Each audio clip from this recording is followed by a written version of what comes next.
handlooms and handicrafts. This is Talapatra, which is almost 4 centuries old. And these are the stones that are used by the primitive man in coloring the caves. And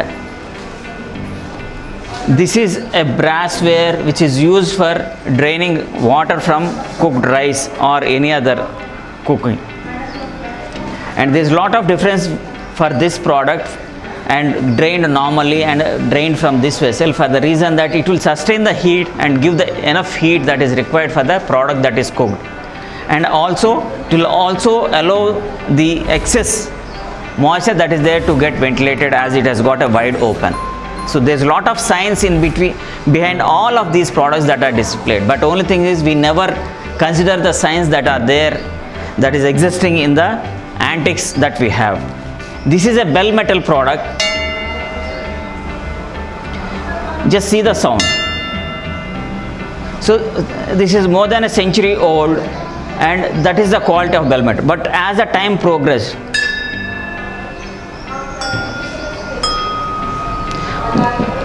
the quality also changed. And this is a Panchadhatu material, and this is a brass, and this is also a brass one, and this is brass, but whereas all these are bell metal. These two, this and this, which is part of the tribal tradition and which is almost 6 centuries old. And the ritual is, as and when somebody is getting married, the head priest is supposed to be welcomed by the bridegroom by offering hookah to the head priest. Naturally dyed yarns, and these are all colored, no chemicals are used in dyeing these yarns. And this is a shade card. People are under the opinion that no, there are only limited colors in natural dyes. No, here we have got more than 160 shades of natural dyes. See, a range in each and every tone.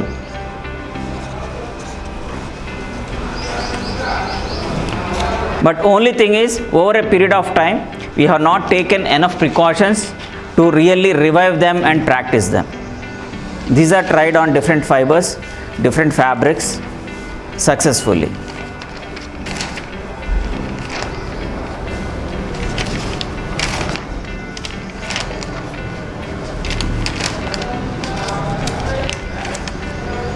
These are basically these yarns used in the fabrics, and these are the cotton yarns at a later stage that are developed using metal salts. These are wool using metal salts. This is silk using metal salts. These are cotton using metal salts. So metal salts are far superior compared to the chemical dyes.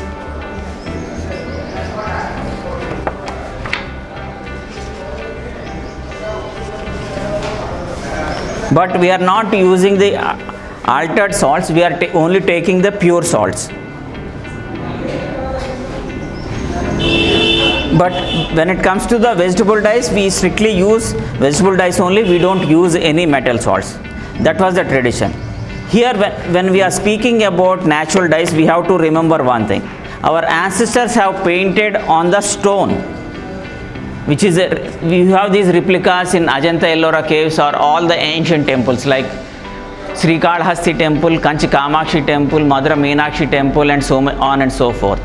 All those paintings which are centuries old are still intact even as on date.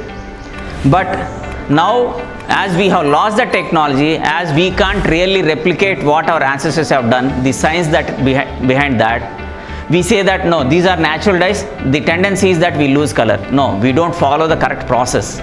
We don't give the enough time that is required for the process. So this is one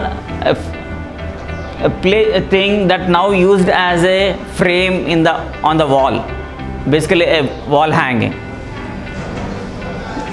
This is about 30 years old. A part of the Ramayana is depicted here.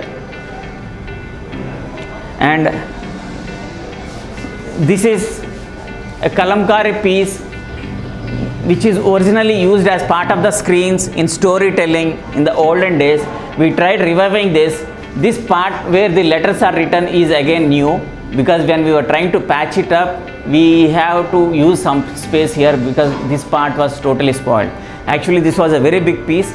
Only this is the part that we could restore. This is more than 80 years old. And coming to this is the one which is used for screens in the temple. This is the actual form of kalamkari. But now we don't get to see this type of kalamkari. Pieces used when kalamkari was, a trial was made to bring in kalamkari into the society for a common use from the temples. So this is the next phase of it.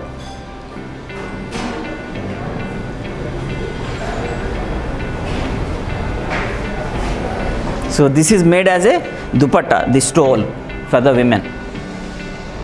And later on they started making these panels to be decorated on the wall. This is whole Ramayana story, which is about 60 to 80 years old. The size is about 20 by 8 feet.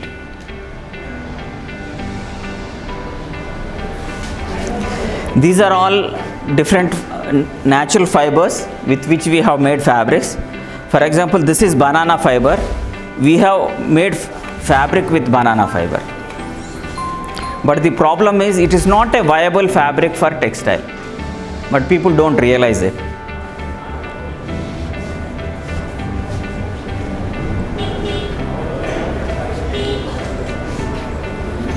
And this is linseed. This is how the linseed grass looks like. And this is the fiber that is extracted from the linseed, and this is the fabric. And this is the pineapple fiber, the pineapple that we eat. So this is extracted from the leaf of the pineapple, and this is the yarn that is being made. This is unprocessed, this is bleached, and we have done a printing on that pineapple. And this is Rami, one of the best fabrics that can be used even in the modern era. So this is how the Rami stem looks like after the initial process, and this is a processed Rami yarn, and this is a printing on the Rami fabric, and this is Rami blended with wool.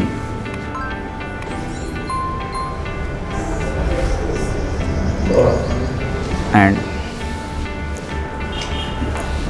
this is sisal fiber. We have two types of aloe vera which is of the fibrous, and aloe vera which is used for the medicinal and consumption purpose. But this is the fibrous aloe vera, which earlier we used to use a lot of this in the villages. Now even villages have lost the practice. This is actually how the leaf is processed, and this is the next stage, and this is the final yarn. You can get such a fine yarn from the processed aloe vera, and this can be used as a very good floor covering. And this is a plant called boar bindi, and this is the fiber, this is the yarn, and this is the fabric. This is savai grass, basically the dharba that we call. So this is how the grass looks like once it is dried, and this is the processed stem, and this is the fiber, soft fiber, and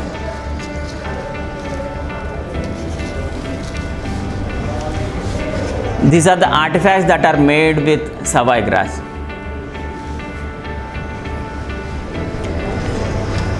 And actually there is a lot of science behind this savai grass, because it is supposed to have some medicinal properties, and it has got properties, its reflection towards radiation and all that. That's the reason we use darba in most of our rituals.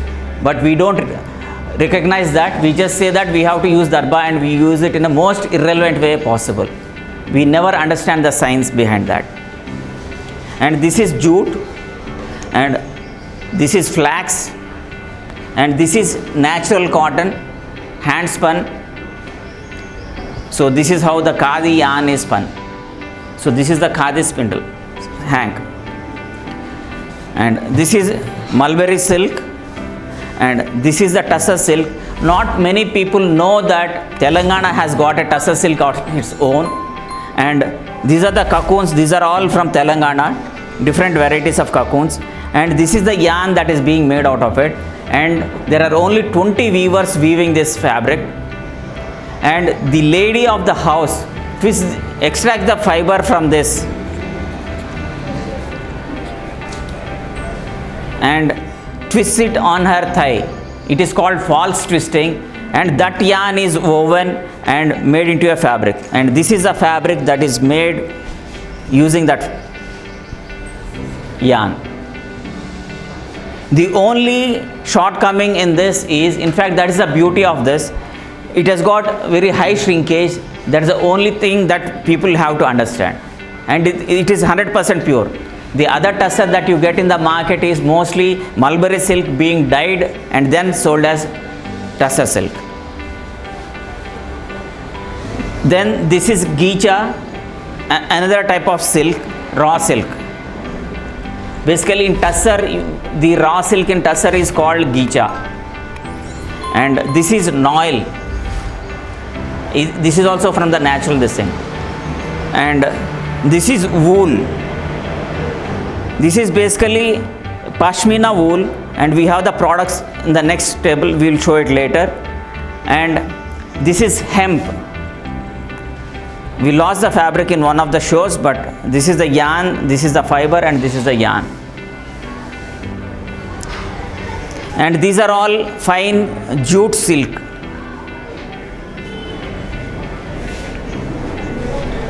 This is jute cotton. Yeah. So coming to this whole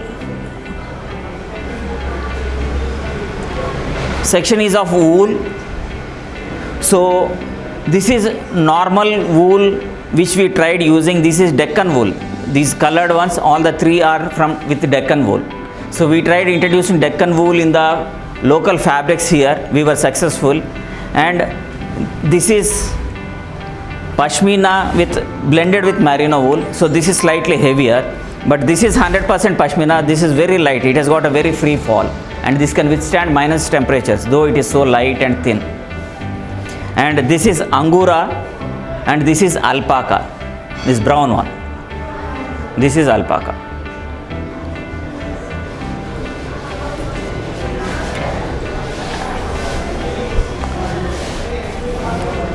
These are finest khadi fabrics, hand spun, hand woven. This is one of the reasons why we attracted the foreigners to invade India. This is fine 500 count khadi fabric, hand spun, hand woven with native cotton. And these are other varieties, 300 count. Basically a 500 khadi count is equivalent to about 240 or 280 English count. And this is 300 count one.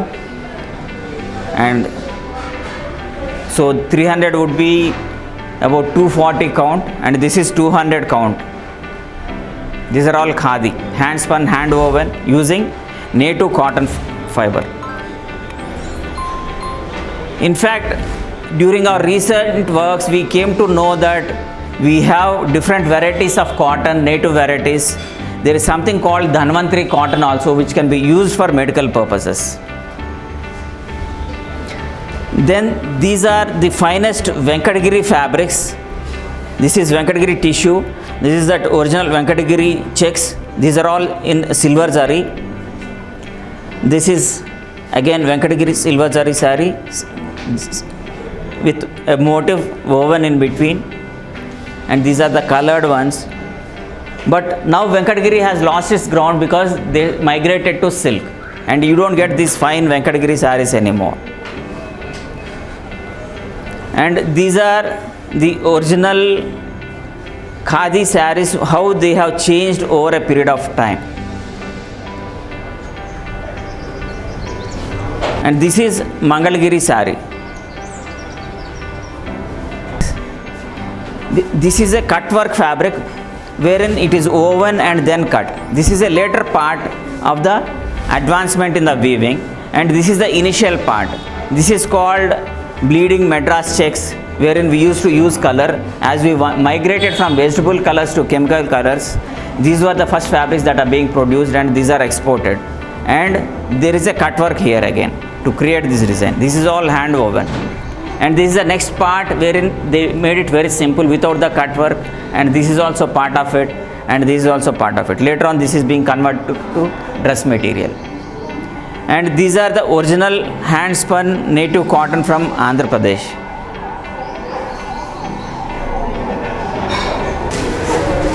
This is one of the finest khadi fabrics that is made in Andhra Pradesh with native cotton.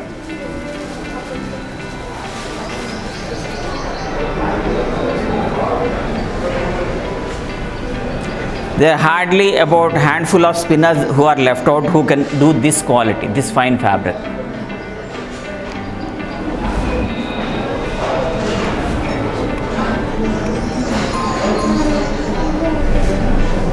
Done? Kalamkari prints, block print from Machilipatnam, which is used on tapestry. Right? Wherein it is being used to make bags. This is a duffel bag made with kalamkari patches. The fabrics are printed, then cut into the shape, then attached to make this duffel bag. And this is a handcrafted leather which is processed using all natural materials, no chemicals used in this, and this is almost more than 40 years old. And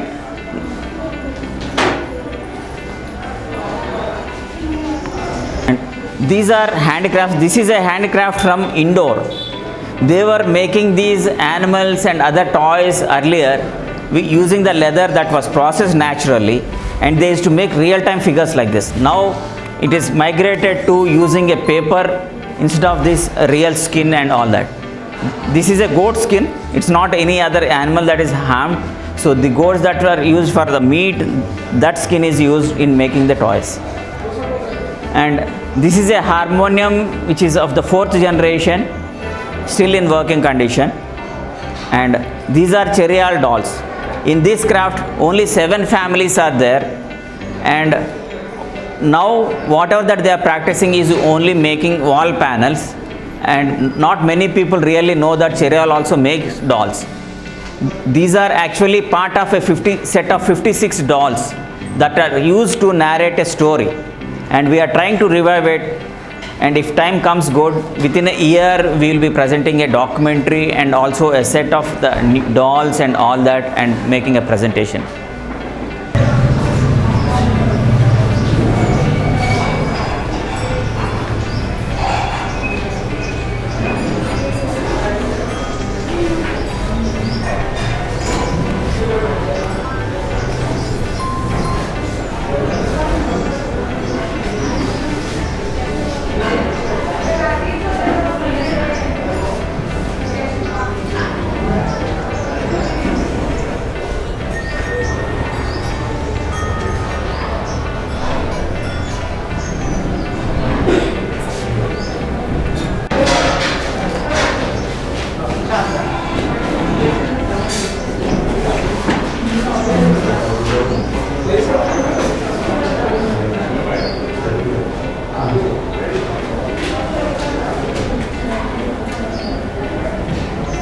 Sari, which is supposed to be used in the weddings in Andhra as per the tradition.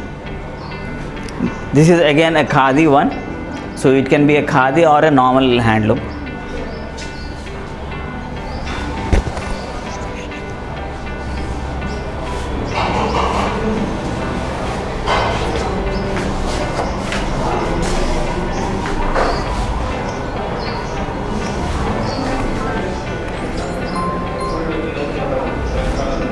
Old sari, this pattern is called a tie and dye technique, which is part of the Chirala weaving technique, and this is all done with natural dyes, and it's a very old sari.